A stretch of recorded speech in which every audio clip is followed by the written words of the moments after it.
Welcome back to Our Issues Milwaukee. I'm your host, Andrea Williams. If you're just joining us, we've been talking to New York Times bestselling author Dr. Ian Smith about his latest book, The Clean 20, 20 Foods, 20 Days, Total Transformation. And hopefully, Dr. Ian, people are ready to take on this task. I am not kidding when I say it's super easy. Even when you kind of just go through the pages, it's like, yes, I can do this. You know, it's interesting, this book, a little inside baseball for you. So I had this idea for this book, as I told you, about a year and a half ago, based on my friend. I went to my editor in New York and said, this is the book I want to write. I felt it. And my gut said, this is the right book. This is the title. I knew the cover, what I wanted. You know, they always want me on the cover of my books. I said, I do not want to be on the cover of this book. It's not about me. It's about the book. It's about the concept. And so I went to my editor, and she rejected it. No, really? She rejected it. She was like, you know. So I'm like, what? So long story short, kind of went around my editor, because I just knew this had to be the book. People need this book. And they ultimately decided to do it.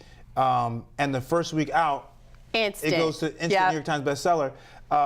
And that's a story, that's a cautionary tale to people. When you feel something, when you're passionate about it, do not let people get in the way of your expression of what you think needs to happen. I really felt this was the right book at the right time. That is awesome. And speaking of listening to yourself, people have to learn how to listen to their bodies as well, because I'll tell you something, you talk about artificial sweeteners and things of that nature. My body refuses artificial sweeteners. Anytime I ate a little chocolate cake and didn't know it had artificial sweetener. And when I tell you I cramped and could hardly walk, and I guess that was a sign that my body was saying, you know what, we can't even break this down. We don't even know what it is, you know. That and pork. I always say, even if it's on my Clean 20 list, it may not be yours, because you have to listen to your body. Some people, they can't eat dairy. Some people can't do bread. They can't do pasta. That's okay. It doesn't mean those things are bad. It means they don't work for you.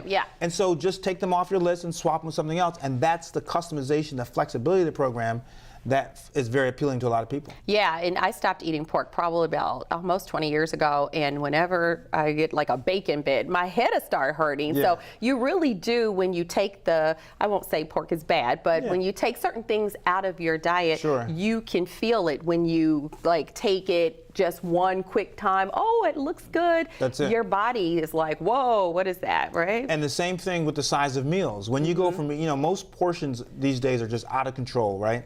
And so we typically are sitting down to 1.5 or 2 times the size of what a proper portion should be. When you go to eating normal portion sizes again, and then try to go back and eating double portions, your body rejects it. You feel like there's a lead ball in your stomach because there's so much food.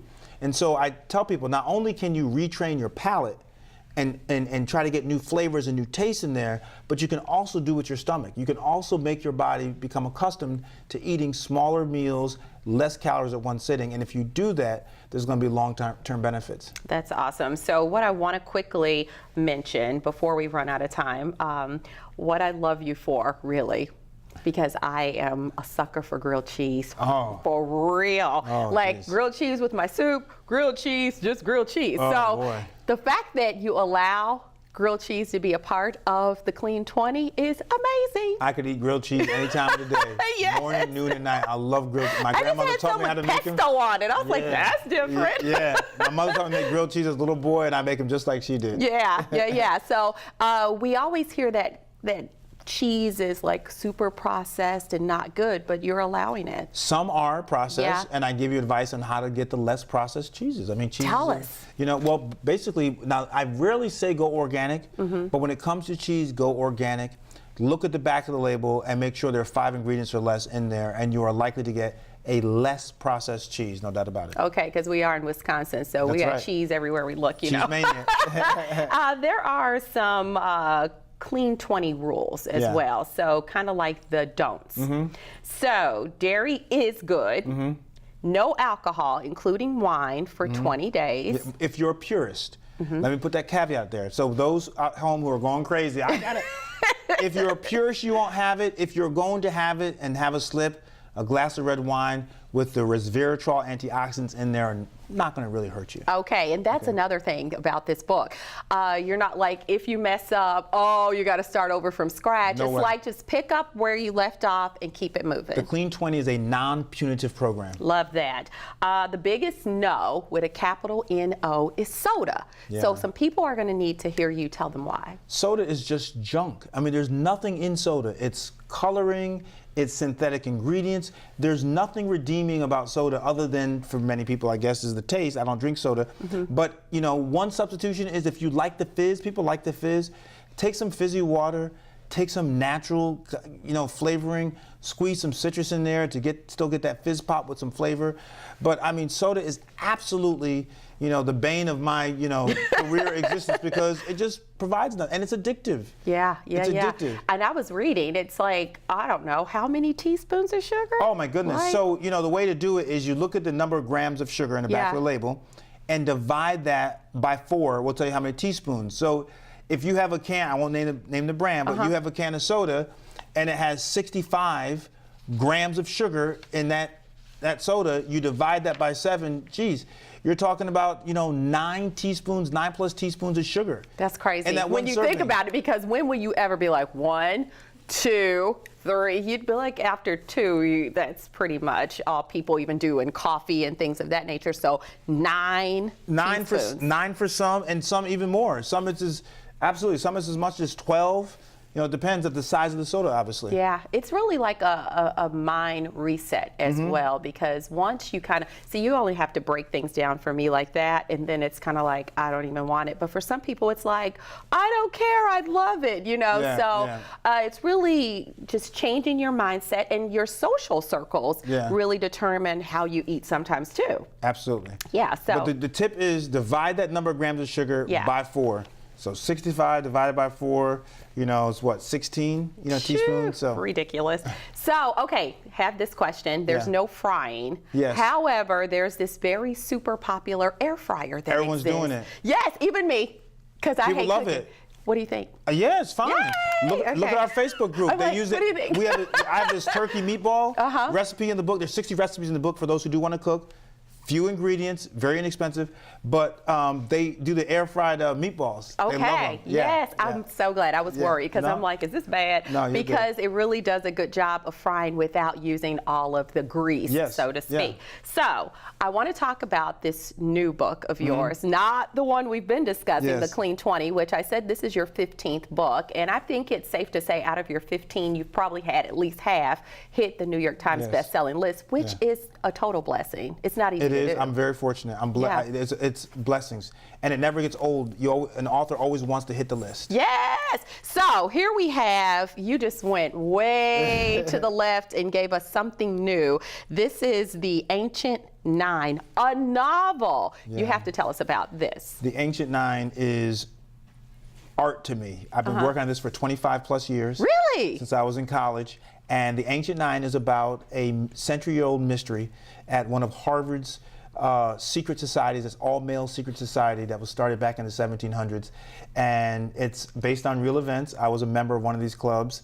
What? Yeah, I know. It's a great read. It's fun. I've been tinkering it for 25 years and finally said to my editor, we're going to publish this book. The timing is perfect because Harvard now is trying to ban these clubs for obvious reasons, and they're trying because they don't allow women. Some are trying to allow women now, but this takes place when I was in college, and I was trying to navigate my way through a very different world. I didn't grow up in privilege. I didn't grow up as a legacy, and this is a whole nother world. So The Ancient 9 is a secret society within the secret society. Wow, and it is a mystery. It is a mystery. And it will hit bookshelves on September 18th. September 18th is the drop date. Honey, but people can order it now. The fact that you said you lived this is like, whoa. Yeah. So I want to mention you do have a BA from Harvard, a master's in science from Columbia University, attended Dartmouth Medical School, and you graduated from University of Chicago for your medical schooling. So, I mean, you have this wealth of education, and you have been able to share it with the masses. It's one thing to be able to be a doctor, but to be able to be on a national, international platform and share that information, it's got to be pretty amazing. Well, I've been very blessed to go to some of the greatest schools in the world, and people have sacrificed so that I could do that. And I feel like the very least I could do, I'm obligated to share my knowledge. I don't think knowledge should be owned by people. It's like art. You know, art is meant to be shared. You know, Right. we're all temporary custodians, and so whatever information I can, you know, disseminate to people to help them live better, to be happier, and to fulfill their dreams, I do the best I can. Well, a lot of people don't realize you have a twin brother too. I do. So, Yeah. did you guys grow up saying, "I'm going to be a doctor"? And what is it that he does? Yeah, well, he wanted to be a basketball player, but you know, he's an artist, and he's a screenwriter now. But he's always kind of in the creative side, though I now have also been creative. But yeah, we always had twins kind of divide their worlds up. You know, this is mine, that's yours. We did that as kids. This is my color, that's your color. I got one grandparent, he got. You just kind of divide the world that way because you know you're trying to identify yourself and Right. not always be. But yeah, so he is a screenwriter and living out in LA and you know, probably has a million people running up to him going, "Dr. Ian." all the time. All the time, Yes. yes. So quickly as we wrap up, I just wanted to mention some of the health statistics here in Wisconsin. Diabetes is the 7th leading cause of death in Wisconsin. Heart disease is the 2nd leading cause of death overall in the state. And we are the 23rd, or have the 23rd highest obesity rate in the nation. So with that said and with that in mind, people need to get this book and really get themselves together just so they can be healthy, strong, and the best that they can be. My argument is that if you can't even afford the book, go to your library and get the book for free. I'm not interested in whether or not you can buy the book. I'm interested in you getting access to the information because it is transformative. Join our Facebook group, The Clean 20 on Facebook, and sharing the experience. People who lose the most weight and keep it off the longest are those who have a supportive environment. But The Clean 20, in my opinion, is a book for everybody. Yes, and I got my girl Melissa in New York. We're doing this together. So Okay. she's calling me like she's on it and making sure I'm on it too. So thank you Awesome. so much. Thanks for having me. It is a pleasure having you here. We'll be looking for The Ancient 9 September 18th and The Clean 20 in bookstores now. Thank you. Dr. Ian Smith. He is a New York Times best-selling author, and again, his latest book is The Clean 20, 20 Foods, 20 Days, Total Transformation. It's available in bookstores nationwide, and you can also follow Dr. Ian on Facebook under The Clean 20. That's going to do it for today's show. I'm your host, Andrea Williams. As always, I thank you for watching, and we do hope you join us again next week as we take another look at our issues Milwaukee. Have a great day.